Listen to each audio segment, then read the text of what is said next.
Well, how's it going, everybody? My name is Grovana. Welcome to another Dark Souls video. A lot of you guys asked me to make more Dark Souls videos, and it's not like I was opposed to that. It's just that I was pretty much at the end of the game after last week's video. The only thing literally I have to do left in this game right now is kill the final boss. I've done all the DLC, and I've done pretty much everything else, and killed everything that I can think of, except for Dark Lord Guinevere, whatever his name is, just because I'm part of the Dark Moon Covenant. For those of you that play, you know what I'm talking about. Anyways, what this video is going to be is basically a video going over my end game build. Now keep in mind, this is not New Game Plus, this is not New Game Plus Plus, so this is just the first time I've ever played the game and what I've decided to stick with. Now how I found this build was I searched for Great Scythe builds, which is the weapon I decided to make my final weapon, as you can see here, this badass freaking scythe. Oh, I love it.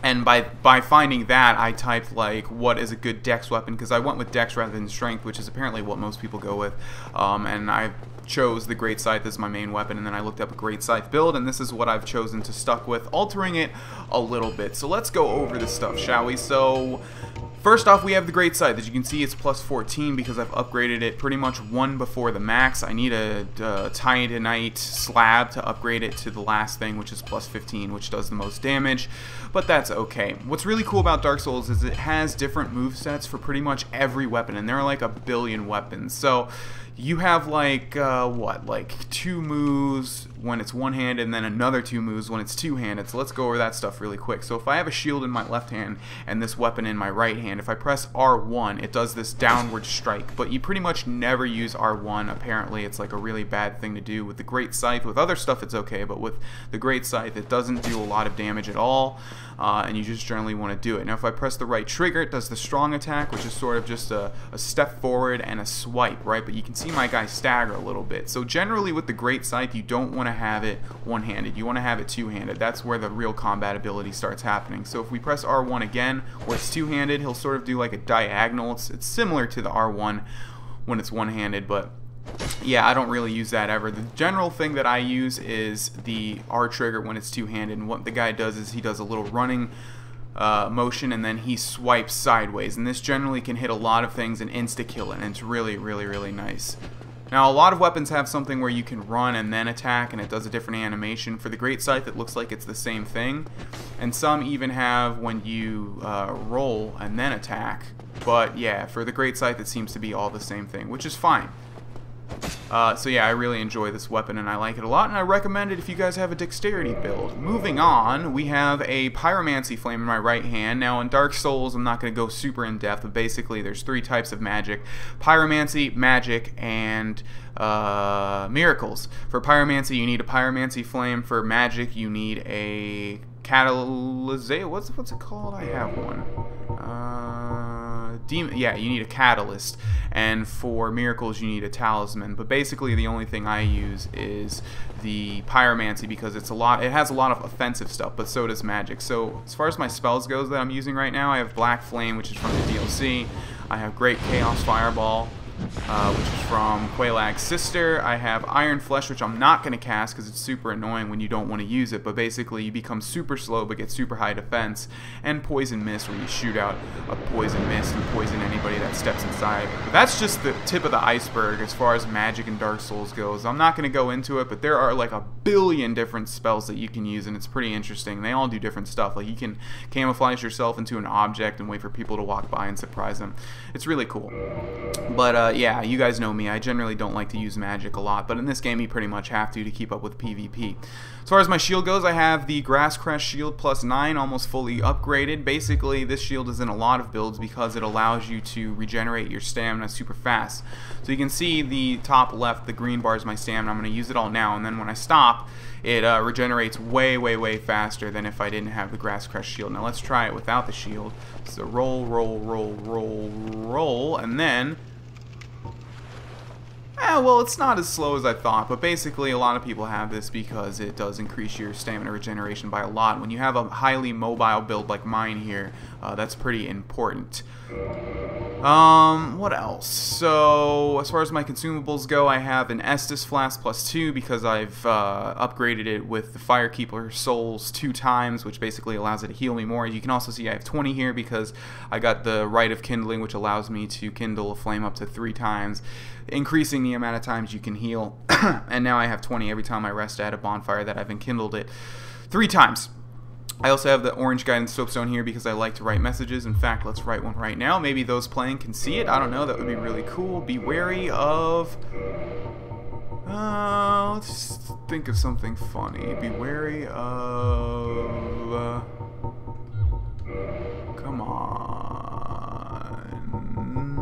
Bravery. Let's go with that. Be wary of bravery. Because where I'm staying right now is actually where like a semi-boss is.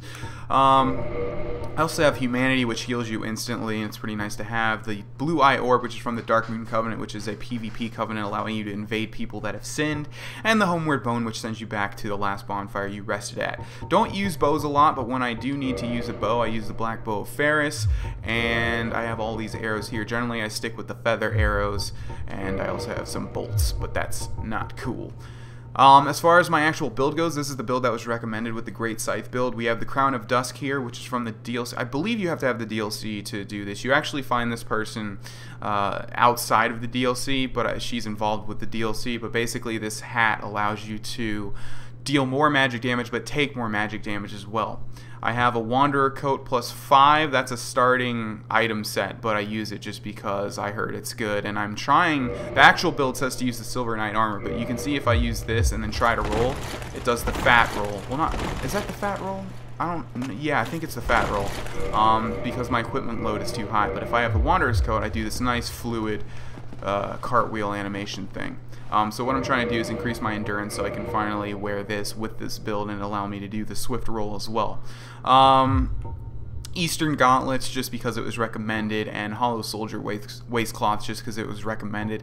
Not really sure what this stuff does combined with each other. I know, you know, this has the magic thing like I said, but yeah, basically the only thing that's missing is the Silver Knight armor, which gives you some lightning resistance and it's just generally cool looking, but I can't wear it right now. I need to increase my endurance and my equipment load so I can wear it. Finally, with the rings, we have the Ring of Favor and Protection. Not going to go into how to get it. There's a whole quest with it, but basically it's a really, really, really nice ring. But the thing is, if you unequip it, it's destroyed forever. This ring boosts its wearer's HP, stamina, and max equipment load, but breaks if ever removed. So it's basically like a gluttony type deal there.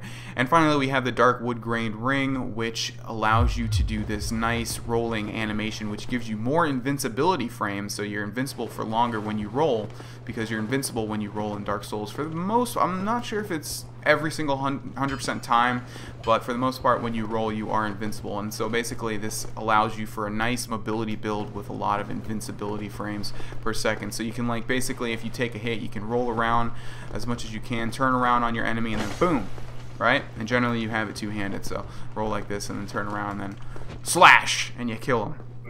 And that's a really good ring, but the stipulation is your equipment load has to be like under, I think it's 20 because it said it was 25, but as you can see in the middle there it says my equip load is 14.9, right? So that's well under the 25 to be able to do this roll. But if I equip the Silver Knight armor, you can see my equip load now is still under 25. It's 23.4. Shout out to Nat Manbeats. So I should be able to do that mobile roll, but it doesn't let me, and I don't know, I heard it was nerfed, but whatever, we'll figure it out. But anyways, that is my build in Dark Souls, my endgame build. I'm gonna go kill Gwyn with this build after I figure out that there's nothing left for me to do, possibly because it sends you into new game mode plus right when you beat the boss. So I just want to figure out everything I want to do some more PvP probably before I do it. But hope you guys enjoyed this video. I know you guys want to see some more Dark Souls stuff, so I'm probably might be making Dark Souls 2 videos because I'm definitely going to be playing it. We'll see. Thank you guys for watching. My name is Grafana. Have a great day.